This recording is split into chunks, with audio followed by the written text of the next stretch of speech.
There's no better bet than a sporting bet. Well, hello and welcome to Chasing the Dollar, brought to you by Sportingbet. Ben Damon's my name, joined by Adam Pengilly. And Adam, there's a bit of an air of confidence around. You like this meeting in Wentworth Park, don't you? Yeah, it's a really good meeting. Been looking forward to the 4 semi-finals of the Vic Peters Classic on Saturday night. A lot of quality greyhounds. It's going to be interesting to see who makes the final. A couple of really open semi-finals. We'll hopefully try and find a few winners and get back on track. We've been a little bit out of form of late. Yeah, a couple of very open ones, but races 7 and 8, Adam is very, very confident. So stick around for those. We kick it off with race number 5. This is the first of the semi-finals of the Vic Peters, and it's a nice looking race as well. What a good size, the Victorian. You went there last week, ran second. You're going to back up though. Yeah, pick and stick, Ben, much like the Aussie cricket selectors, going to stick with what a good size on Saturday night.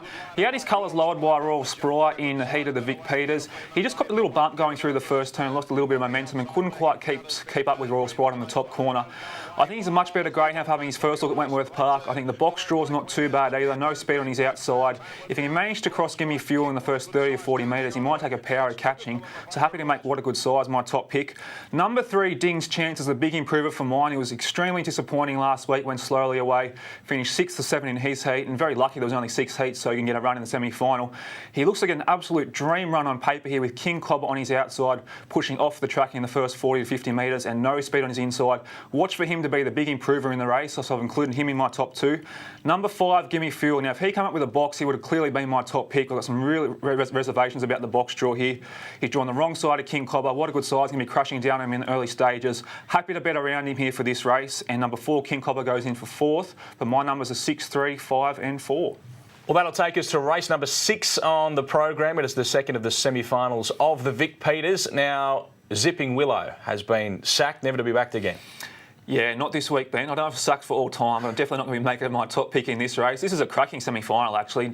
A lot of speed in the inside 3 boxes with Ritzahati, Royal Sprite and Zipping Willow. I've ended up settling on Ritzahati here. I'm thinking the other 2 might dominate her in the market. I might be able to lock in some sort of price for her. I thought she was pretty unlucky last week from an awkward draw. Just copped a little bit of a check after 20 or 30 metres, which seemed to stifle her momentum. She was decent to the line. Back to box 1, she should be able to land on the bunny. I think she has enough speed to lead this race. And if she does do that, she might take a power of catching. Hopefully at a little bit of a price. I'm going to make Ritzahati my top pick. Number 2, Royal Sprite, was fantastic last week, bouncing back to form. Still a little bit hit and miss greyhound for mine though. Having said that, if he does lead or is close up second going into the top corner, he'll be the one you want your cash on. So he's definitely got winning claims as well.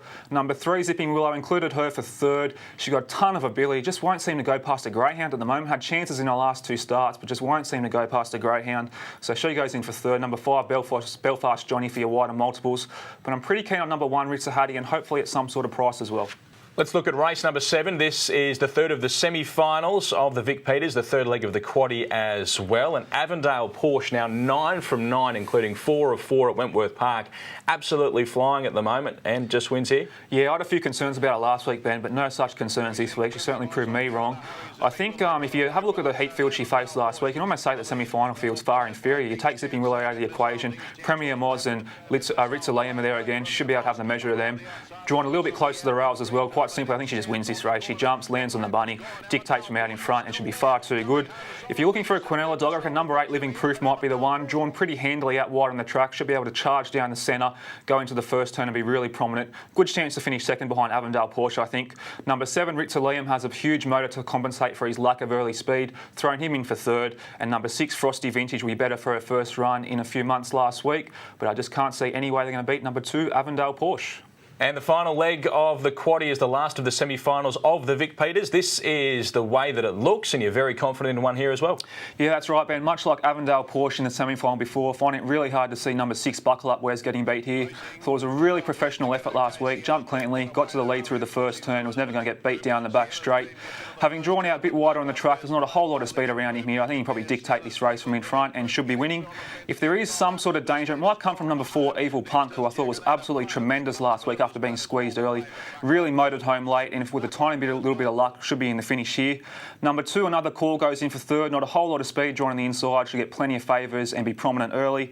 And number 5, Soviet Missile, looks the best of the rest, but really hard to see number 6, Buckle Up Wes, being beat in the final leg of the quaddie. All right, then, Adam, in a meeting where you like plenty of them, what's your best in the program? Go have to wait a fair while, Ben. I'm going to go race 10, number 7, Ritzer Danny. Coming to town for the first time. He's drawn a little bit wider out on the track. If we can get the better of Zibic Summer, I think he's a really good bet in the last race on the card. And give us some value.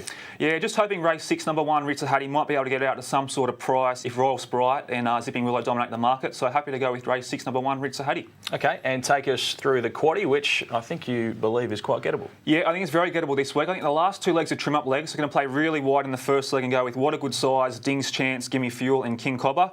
In the second leg, we're going to include the inside 3 in Ritzer Hattie, Royal Sprite and Zipping Willow. Just going to anchor Avondale Porsche in the third leg, and in the fourth leg, Buckle Up Wes should win, but we'll just include Evil Punk for some value. Okay, looks like a good night at Wentworth Park. Adam, enjoy it. We'll see you next week. Yeah, see you, Ben. Looking forward to the 4 semi-finals of Vic Peters. Yeah, we certainly are. We'll see you next time on Chasing the Dollar. There's no better bet than a sporting bet.